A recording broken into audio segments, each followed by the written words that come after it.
Hello, my name is Tia Johnson, and this is Solutions for Healthcare Restructuring, Solving the Crisis, Economics 202, Lewis Clark State College, Business Division. According to the U.S. Department for Health and Human Services, on average in 2009, 26% of Americans reported barriers that restricted their access to care. These statistics are simply unacceptable. Healthcare spending is reported to reach a record $4.8 trillion by 2021 in the United States. Why does one of the most powerful and advanced nations in the world have such a high cost to receive basic health care? If these rates remain unaffordable to the average American, then fewer and fewer Americans will be able to afford health care coverage, which simply compounds the issue. If a person without health care coverage is admitted to the hospital, they will be immediately saddled with a detrimental amount of debt. If these debts cannot be paid, then that money falls back on the cost of health care, perpetuating the cycle. There are several different types of healthcare systems in the world today, each with their own set of benefits and disadvantages. The five main types of healthcare systems are the single-payer healthcare system, socialized medicine, a system of universal health insurance, the multi-payer system, and lastly the single-payer system. In a single-payer healthcare system, 100% of the cost of medically necessary services are covered and paid for through taxes. Doctors and hospitals remain private, but accept fees set by the government. This eliminates administrative costs. The downside of this system would be longer waiting time for treatments, and the large increase of taxes that would be paid to cover necessary services. Countries that use a single-payer healthcare system are Canada, Denmark, Taiwan, and Sweden.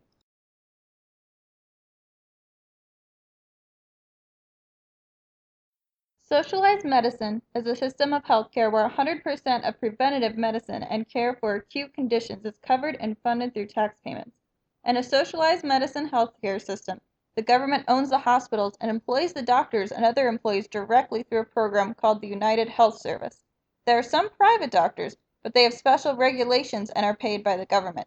The downside to socialized medicine is that elective care, such as joint replacements and surgeries for sports-related injuries, are a low priority in the system.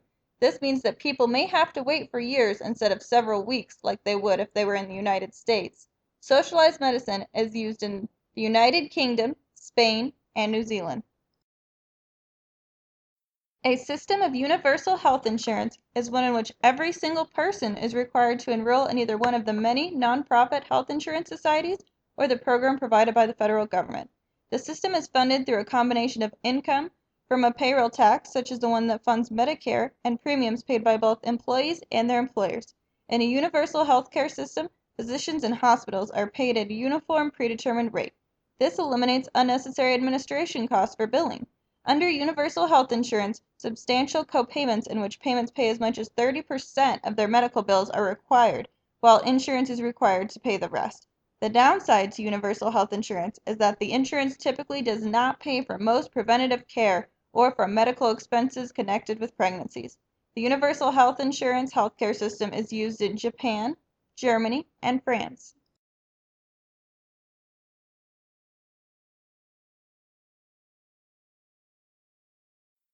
Healthcare in the United States is best described as a hybrid system.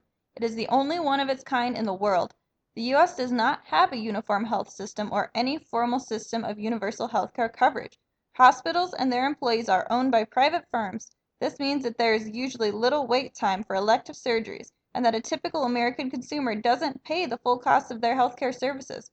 Most healthcare in the United States is privately funded, in addition to the government also provides health care directly through the Veterans Health Administration and indirectly through Medicare and Medicaid government programs. Most people in the United States receive their health care insurance coverage through a private company. In 2014, 48% of U.S. healthcare spending came from private funds, with 28% coming from households and 20% coming from private businesses. The federal government accounted for 28% of spending, while state and local governments accounted for 17%.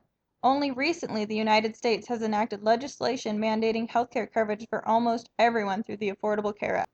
Healthcare costs in the U.S. have been steadily increasing for the last several decades, placing an unbearable burden on American citizens. The Center for Medicare and Medicaid Services calculates that healthcare spending accounts for over 15% of every American's gross domestic product income rate. The cost of healthcare is rising more quickly than the gross domestic product per capita in America. Americans could not afford to pay these exuberant costs in order to receive basic health care. The rising cost of health care is also affecting Americans' ability to have health care insurance. As health care costs rise, so do insurance rates for Americans.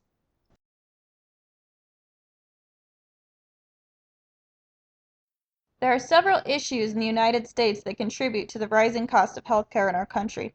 The high cost of prescription drug development, more sick people buying health insurance than healthy ones, and the abundant administrative costs associated with health care.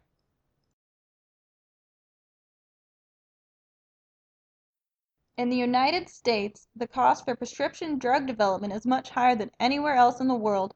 One of the factors that influence the extremely high price of prescription drugs in the United States is the government's continued protection of a monopoly for drug companies. In an effort to promote innovation, the U.S. has a patent system that allows drug manufacturers to remain the sole manufacturer of drugs they've patented for 20 years or more. From 2005 to 2015, the cost of pharmaceuticals has skyrocketed. The FDA gives drug manufacturers exclusivity for certain products, including those that treat people with rare diseases. The current lack of government regulation allows drug companies to set their own prices for prescription medications. This is something that only happens in the United States. Countries with national health programs have government entities that either negotiate drug prices or decide not to cover drugs whose prices they deem excessive. No similar negotiation happens in the United States. Another contributing factor to the high cost of prescription drugs in the United States is that regulations to bring a new drug into the market are exceptionally stiff. This contributes to a lack of test subjects for drug trials. Regulations in the United States make it almost impossible for companies to test their drugs here, so instead they are forced to outsource their testing to other countries, which raises the cost of development. Another contributor is the availability of more expensive, state-of-the-art medical technologies and drug fuels healthcare spending for developmental costs, and because they generate demand for more intense, costly services, even if they are not necessarily cost-effective. In 2013, the U.S. spent $1,026 per capita on pharmaceuticals and other non-durable medical care, more than double the Organization for Economic Cooperative Development average of $515. Today, on average, fewer young, healthy people are purchasing health insurance than sick ones.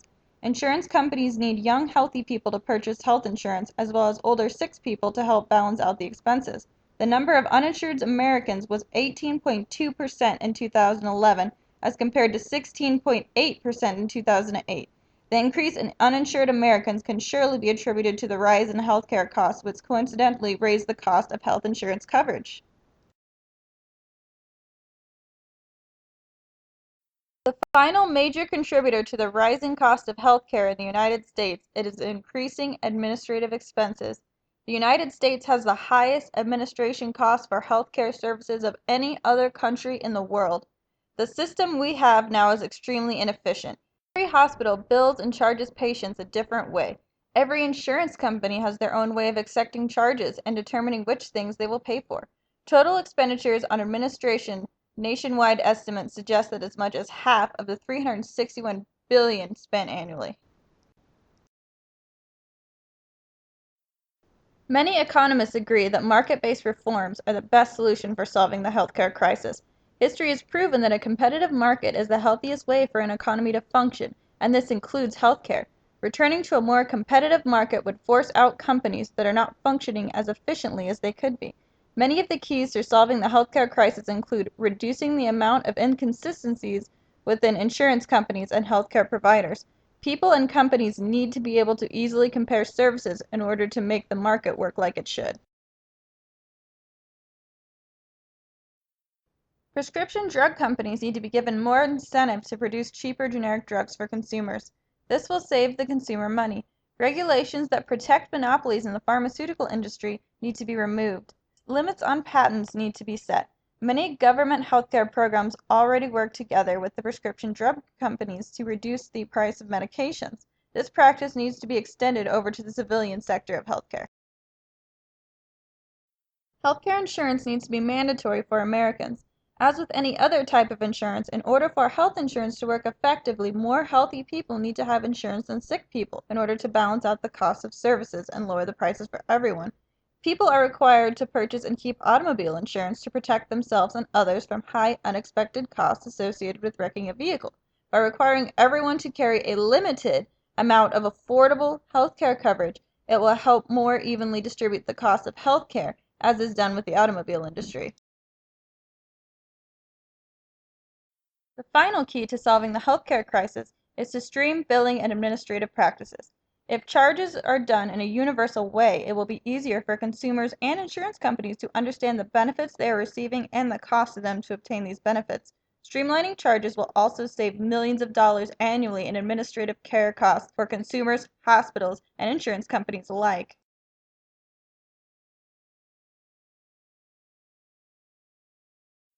In conclusion, the key to solving the healthcare crisis in the United States is to make market-based reforms in the industry. Economics operates off the principle that people are rational and will respond to economic incentives, and optimal decisions are made at the margin. If the healthcare system is forced back into a competitive market, then it will also become more efficient, which will lower the costs associated with it. If people can get the same care at a better price, they are going to do so in order to receive the most bang for their buck.